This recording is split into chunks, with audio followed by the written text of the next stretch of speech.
Bon, merci beaucoup. Merci à Lorenzo et à Pierre-François pour m'avoir invité à ces colloques. Et merci à vous pour votre conatus à résister jusqu'à la dernière communication.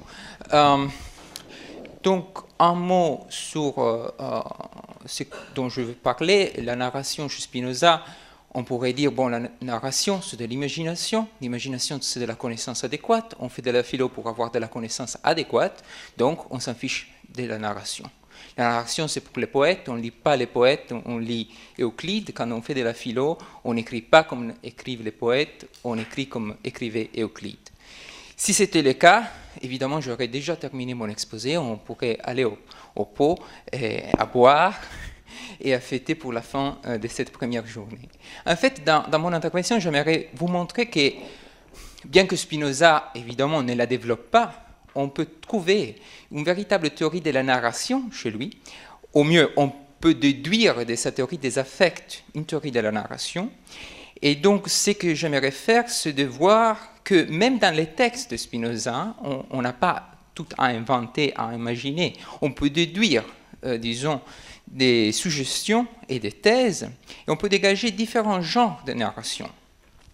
Donc, à peu près, le plan de mon exposé, c'est de faire voir que ce que peut être une théorie de la narration, d'après la théorie des affects de Spinoza.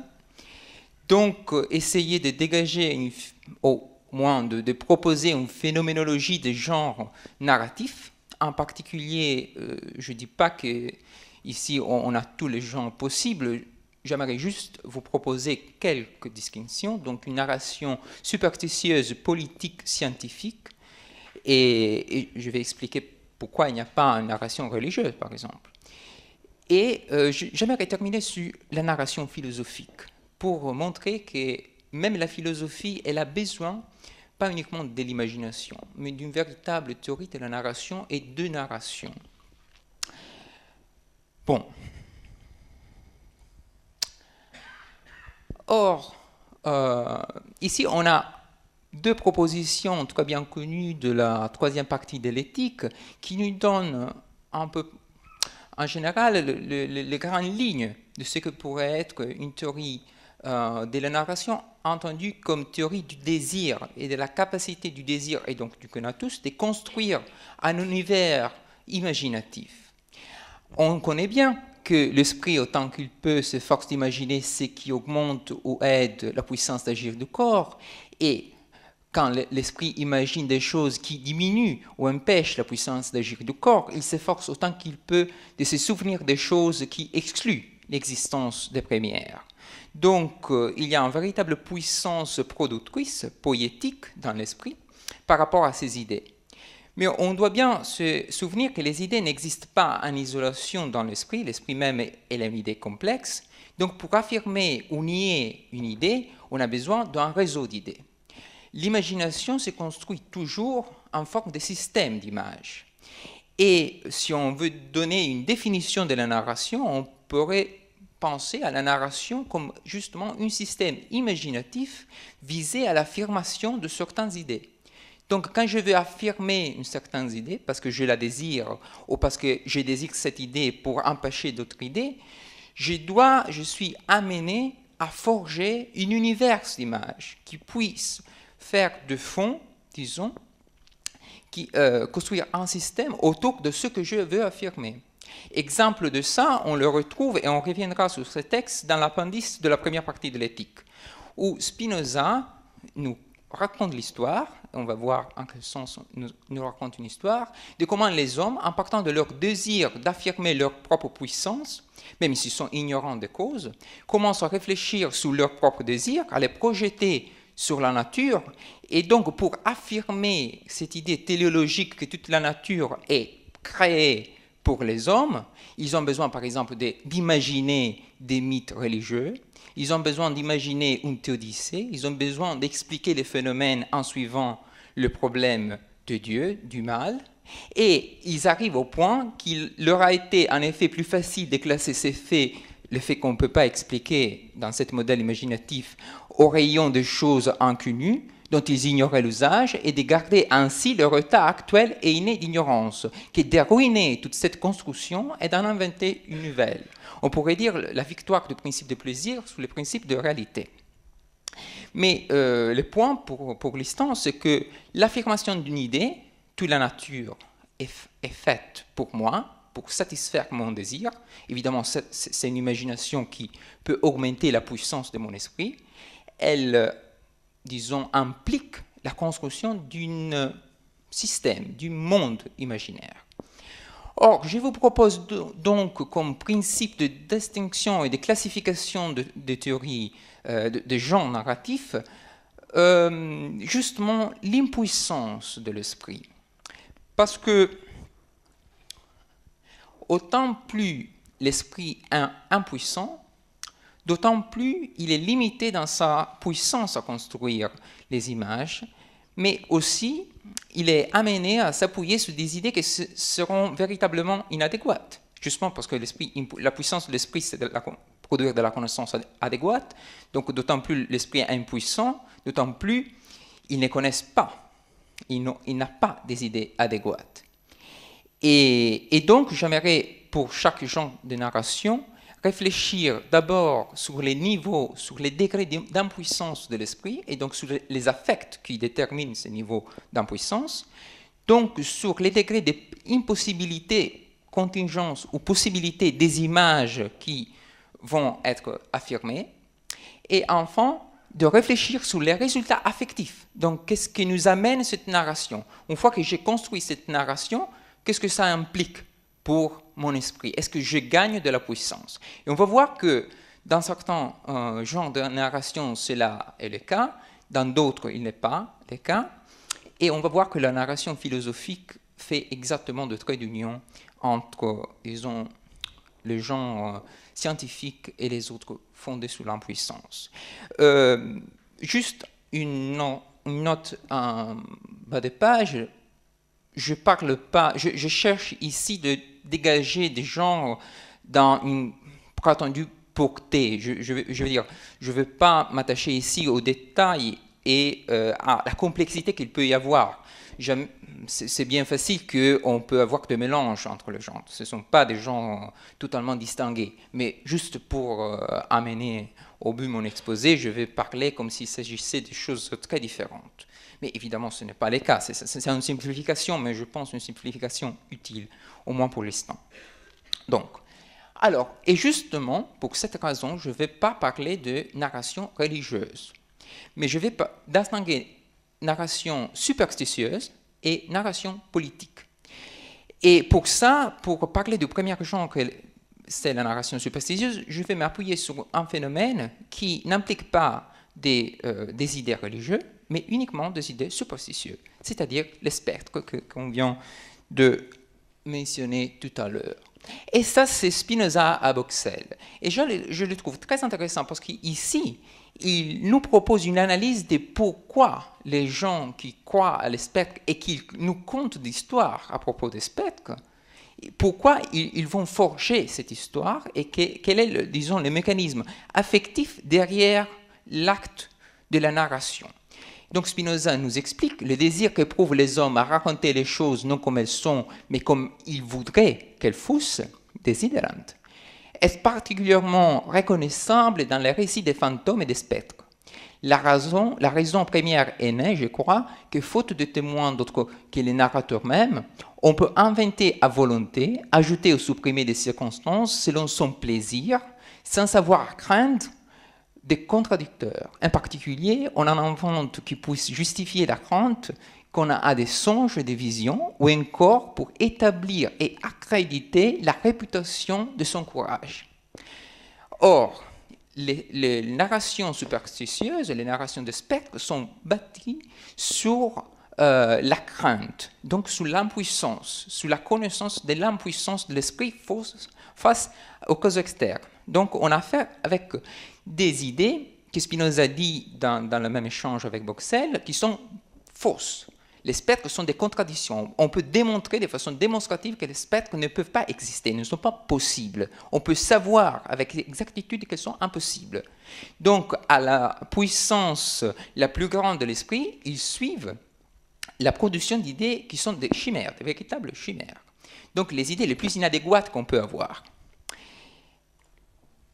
Et ici, je trouve très intéressant le rôle qu'on peut voir jouer à la merveille, c'est-à-dire au fait que la narration doit souligner l'exceptionnalité des phénomènes qu'on va narrer. L'histoire des spectres sont jouées sur l'exceptionnalité des phénomènes, des circonstances, et donc sur l'audace du narrateur. Donc, on peut dégager différents mécanismes affectifs. D'abord, comme le suggère Spinoza, il y a l'appel à l'audace, qui, comme il nous rappelle, l'audace est le désir qui nous pousse à agir dans un péril auquel les autres craignent de s'exposer. Donc, la dialectique de la narration superstitieuse est une dialectique entre mon impuissance face au spectre et l'impuissance des autres. C'est vrai que moi, je suis impuissante, mais peut-être que je suis plus puissante des autres.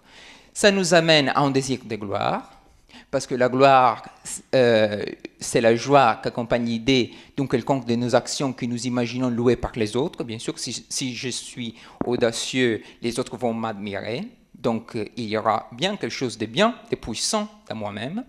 Et ça, c'est de l'orgueil, qui consiste à voir de soi, par amour, une meilleure opinion qui n'est juste. Je ne reconnais pas mon impuissance. Je m'efforce de reconnaître quelque chose de positif en moi-même. Donc, même si je suis impuissant, je me fiche, j'invente un monde de spectres, de fantômes, où je suis l'héros, où je cherche les affronter, de me montrer audacieux, et donc les autres vont reconnaître cette puissance de mon esprit. Évidemment, c'est complètement fictif, mais ça, c'est ce que peut faire un esprit impuissant. Mais il y a aussi un rôle plus caché de la merveille que je trouve, c'est le véritable pouvoir de produire une sorte d'exorcisme de la crainte. Parce que Spinoza nous rappelle qu'aucune chose ne peut être bonne ou mauvaise pour nous, à moins qu'elle n'ait quelque chose de commun avec nous. Or, dans la mesure dans laquelle la narration superstitieuse est fondée sur la merveille, donc sur, disons, la façon de présenter les spectres comme des phénomènes hors commun, et donc comme des choses qui n'ont rien à voir avec nous, ou qui ne sont pas dans notre nature commune, on peut bien je veux dire pas qu'il soit mécanique, mais on peut voir une sorte d'exorcisme, parce que si une chose est tellement loin de nous, peut-être elle est tellement loin de nous que nous n'avons pas à la craindre. Donc évidemment, ça ne marche pas de façon mécanique, mais c'est une sorte d'effort d'un esprit impuissant pour éloigner ses propres craintes. Si tu es tellement différent de ma nature, comme je le raconte, peut-être que tu es tellement différent que tu ne peux pas vraiment me blesser. Donc c'est une sorte d'exorcisme que l'esprit produit. Vous voyez, évidemment, ça n'a résoudre rien. L'esprit reste impuissant. Mais ça, c'est justement la dynamique des affects qui est mobilisée par un esprit qui pourrait rien contre les causes externes et qui cherche dans la narration de véritables solutions pour affirmer ce qu'il peut affirmer, qui sont des idées inadéquates, mais qui sont régies par la même logique du désir. Il va un peu mieux avec la narration politique. Or, on trouve les mots « narrationes » dans les TTP, et le TTP est l'ouvrage où on n'a plus de narration, évidemment. Mais je pense que on peut voir, on peut analyser de façon très intéressante ce que Spinoza nous dise, pas exactement du contenu des narrations qu'on trouve dans l'écriture, mais mieux du narrateur qu'on trouve dans l'écriture. Et c'est pour ça que je vous propose ce texte qui est tiré du chapitre 8, où Spinoza va trouver qui est le véritable narrateur des premiers 5 livres de l'écriture. Et donc, on va nous expliquer comment et pourquoi ces 5 livres de narration d'histoire ont été mis ensemble. Et ici, le texte est très long, peut-être que vous le connaissez, donc je ne vais pas lire tout, mais l'idée est que le narrateur lui-même, il choisit des histoires, des exemples historiques pour produire un véritable effet affectif. Donc, tous ces livres donc s'inspirent d'une même pensée et tendent à un seul but, qui est d'enseigner la loi édictée par Moïse et d'en démontrer la valeur par les événements. En particulier, on a ici affaire avec un problème d'impuissance des esprits, mais d'impuissance différente de la superstition. Ici, on a affaire avec l'impuissance de la fluctuation, comme nous rappelle au début de la préface. On a des esprits qui n'arrivent pas à rester fermes face aux causes externes. Ils sont bougés de toute façon et donc ils n'arrivent pas à suivre une loi. Ils n'arrivent pas nécessairement à suivre ou adopter un institutum vitae, une règle de vie. Donc, quelle est la fonction de la narration? C'est de rassembler des événements historiques, donc des exemples, des modèles, qui puissent amener les esprits à comprendre que si tu suis cette règle, donc tu auras de la bonheur. Si tu ne le suis pas, tu perdras ta bonheur, tu auras de la malheur. Et donc à désirer de suivre la loi.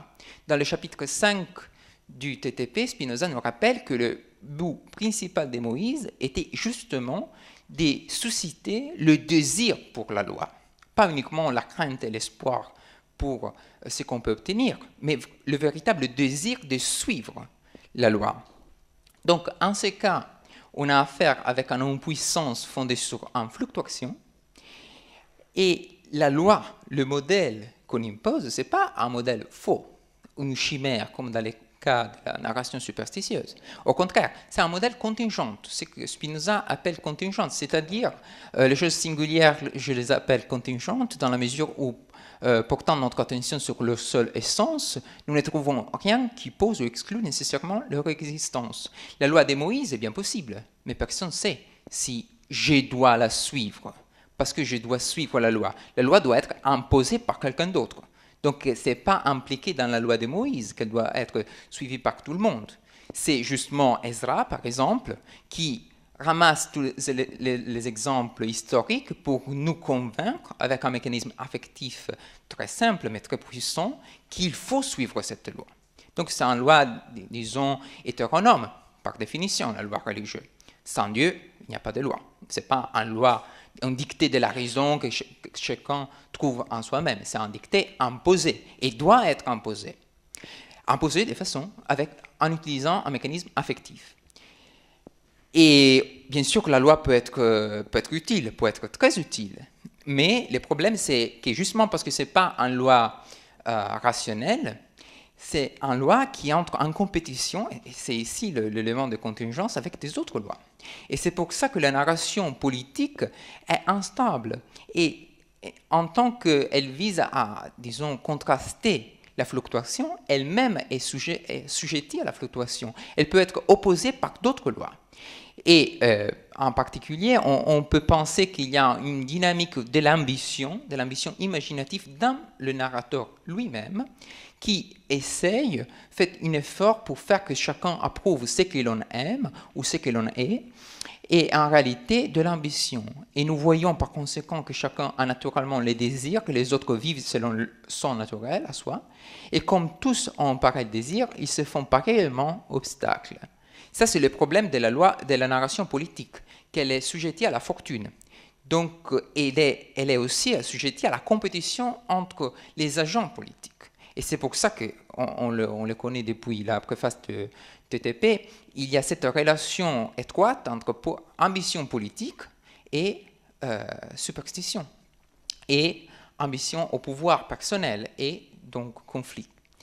Donc ici, on a affaire à nouveau avec une forme d'impuissance, un effort pour sortir de cette impuissance, mais un effort qui est toujours assujetti à la fortune. Et maintenant, on arrive à un autre genre très différent. Jusqu'ici, on a vu des narrations qui, comme on s'attend, étant la narration ferme d'imagination, ont affaire avec la connaissance inadéquate et donc n'ont pas affaire avec la raison. Mais en fait, on trouve la narration même où on ne s'attend pas de la trouver, c'est-à-dire dans la science. Alors, ça, c'est une lettre de Spinoza à Boyle. Et pourquoi ça, c'est une narration? Qu'est-ce que ça veut dire? Bon, Spinoza essaye d'expliquer comment son hypothèse sur la nature du nitre, ça veut dire que le nitre, c'est rien d'autre qu'une substance dont les particules sont en très grande agitation, peuvent expliquer les propriétés du nitre. Évidemment, qu'est-ce qu'on a du point de vue de la connaissance adéquate? L'idée que les phénomènes naturels s'expliquent avec forme et mouvement. Qu'est-ce qu'on connaît du nitre? Qu'est-ce qu'on connaît véritablement de ce qui se passe au niveau microscopique? Rien du tout. On ne peut pas percevoir la forme des particules, leur mouvement. On n'a pas les instruments pour le percevoir. On n'a pas de véritable connaissance adéquate. On a juste une hypothèse métaphysique. En gros, l'essence des corps est extension plus étendue plus mouvement. Et ça, c'est tout. C'est toute la connaissance adéquate qu'on peut déduire.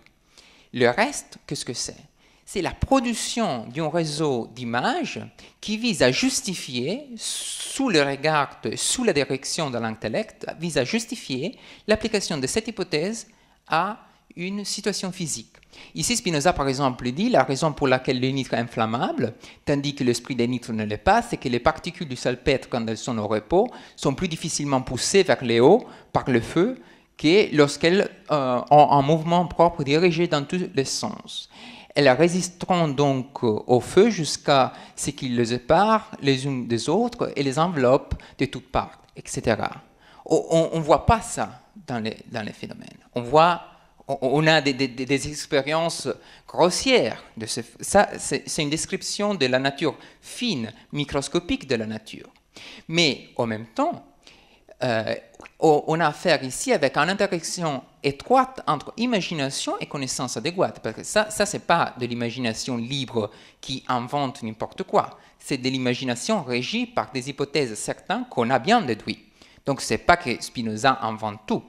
On a une hypothèse, donc on a affaire avec un modèle cette fois produit par une idée adéquate, et il manque, disons, les structures pour appliquer ces modèles à la réalité. Or, pour combler cette distance, au fur et à mesure que l'esprit n'a pas encore assez de puissance pour le combler de façon démonstrative, on le comble de façon imaginative. Une imagination régie par l'intellect, donc régimentée, limitée, mais qui joue bien le rôle de l'intellect et permet à l'esprit d'affirmer son idée adéquate et donc de désirer de produire plus d'idées adéquates. Tout le débat avec Boyle, ce n'est pas entre un superstitieux et un scientifique, au contraire, c'est entre différentes hypothèses. Est-ce que cette hypothèse explique mieux ou pas le phénomène? Donc, est-ce qu'on peut produire une hypothèse meilleure? Donc, c'est ça ce qui est au fond du débat. Donc, on a en ces cas affaire avec une puissance de l'esprit, un esprit puissance, on est entre scientifiques, on a des idées adéquates. On a affaire à nouveau avec un exemplaire, un modèle. Cet modèle, au contraire du modèle politique, n'est pas un modèle imaginaire, un modèle rationnel. Le modèle est produit par une connaissance adéquate et d'un un modèle possible. Donc l'explication scientifique a une explication possible. Les choses, je l'appelle possible dans la mesure où, portant notre attention sur les causes par lesquelles elles doivent être produites, nous ne savons pas si ces causes sont déterminées à les produire. Donc, il pourrait bien se passer comme ça. Je n'ai pas une connaissance démonstrative que c'est le cas, mais il pourrait bien se passer comme ça. Et l'imagination, en ces cas, produit exactement la vraisemblance de cette production. En bas des pages, je note juste que ça, c'est pas très différent de ce que disait Hobbes à propos du statut épistémologique de la science physique. La science physique est une science possible, dans la mesure où on explique la possibilité que les phénomènes se sont vraiment passés ainsi. Donc ça, c'est pas choquant de voir une possibilité dans l'explication physique. Et ici, on a affaire avec un affect, en gloire, le désir d'une consensus avec les autres. Mais ça, c'est une gloire très différente de la gloire politique, c'est une gloire rationnelle, parce que c'est lui qui s'efforce de conduire les autres par la raison, et ça, c'est le cas, parce qu'on parle de connaissances adéquates, agit non par impulsion, mais avec humanité, bienveillance, et reste en lui-même parfaitement d'accord avec lui-même. Donc la gloire n'est pas contraire à la raison, mais peut en être.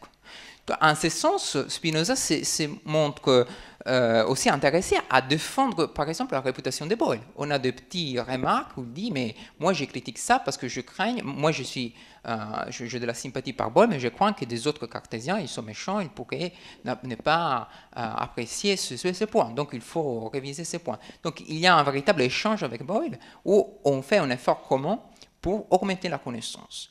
Et dans ce jeu, évidemment, on part déjà de la connaissance adéquate, mais en même temps, on se sert de façon très importante de l'imagination. Et vous vous rappelez que l'imagination en tant que telle n'est pas inadéquate. Elle est inadéquate dans la mesure où elle est incomplète, où elle n'est pas régimentée par l'intellect. Donc ça, c'est le cas.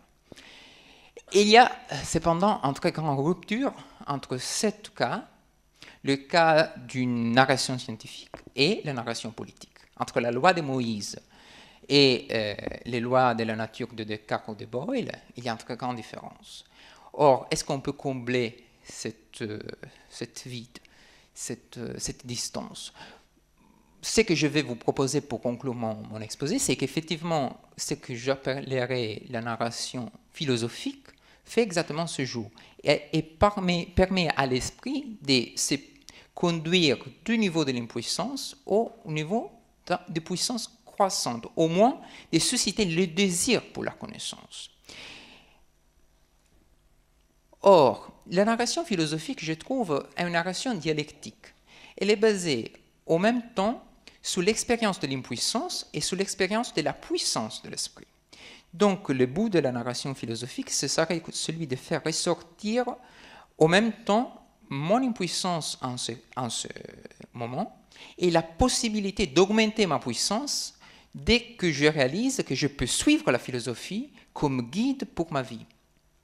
Or, le premier moment de cette narration, c'est la conscience de l'impuissance qu'on trouve dans la vie commune.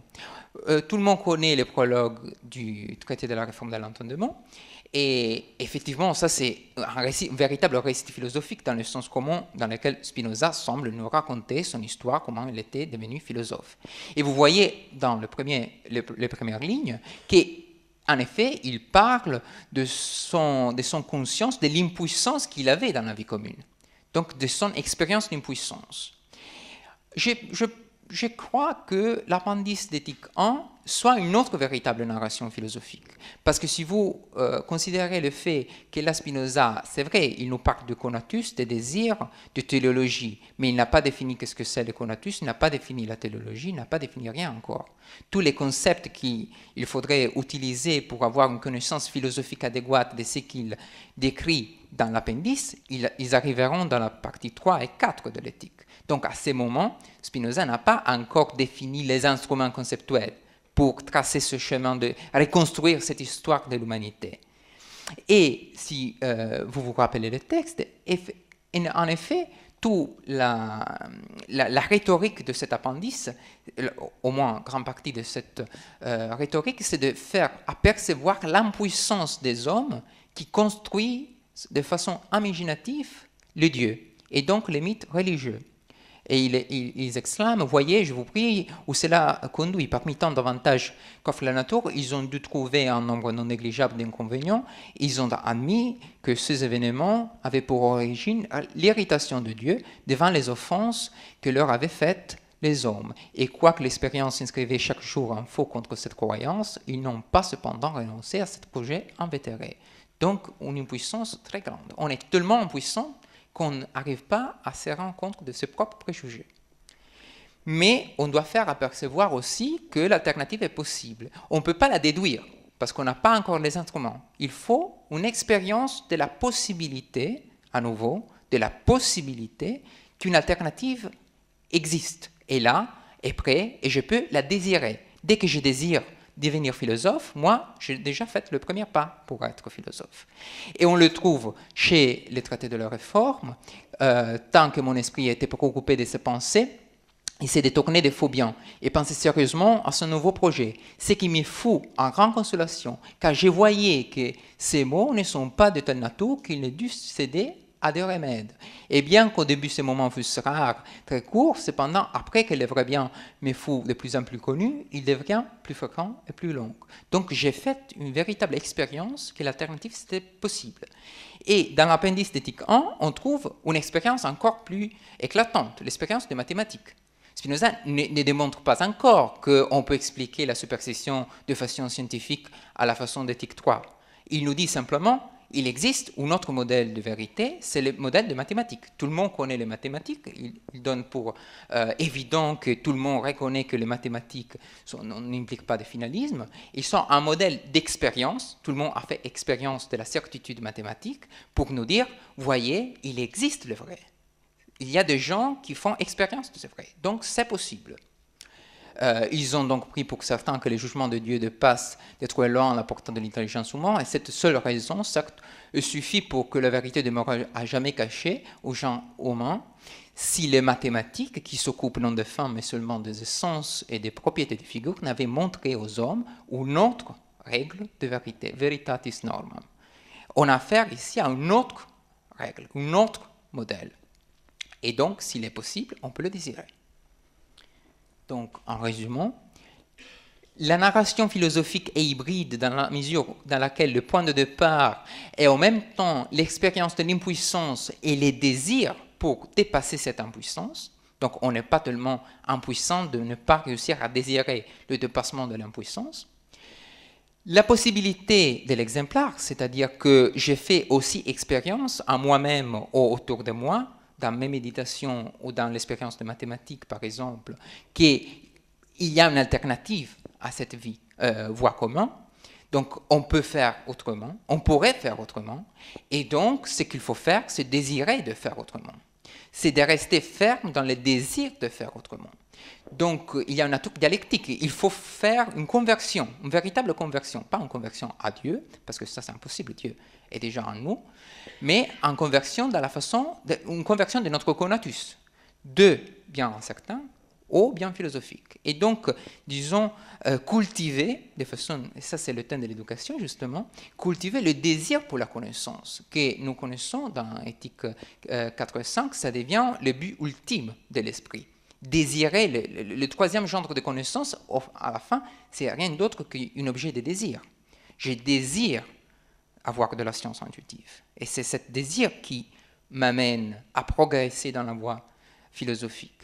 Et pour conclure, je dirais que cette narration philosophique ne joue pas uniquement le rôle de convertir un public générique qui n'est pas encore philosophe. Cette narration philosophique, ça sert évidemment en premier lieu au philosophe lui-même, parce que le philosophe lui-même, ce n'est pas un homme idéal, ce n'est pas un modèle d'homme libre. Le philosophe, il a ses passions, il a ses affects. Donc il a besoin lui-même de se convaincre que la philosophie n'est pas inutile. C'est un peu le cas des arts, parce que qu'est-ce que c'est l'utilité des arts, qu'est-ce que c'est l'utilité de la philosophie. Donc j'aimerais conclure sur ces notes. Donc, narration philosophique n'est pas une contradiction. Quand on commence à faire de la philo, ce n'est pas le cas qu'on arrête de faire des narrations, au contraire. On peut faire de la philo, on peut faire de la philosophie, on peut être philosophe justement, parce qu'on est capable de produire une narration de cette expérience poétique qu'est la philosophie elle-même. Je vous remercie.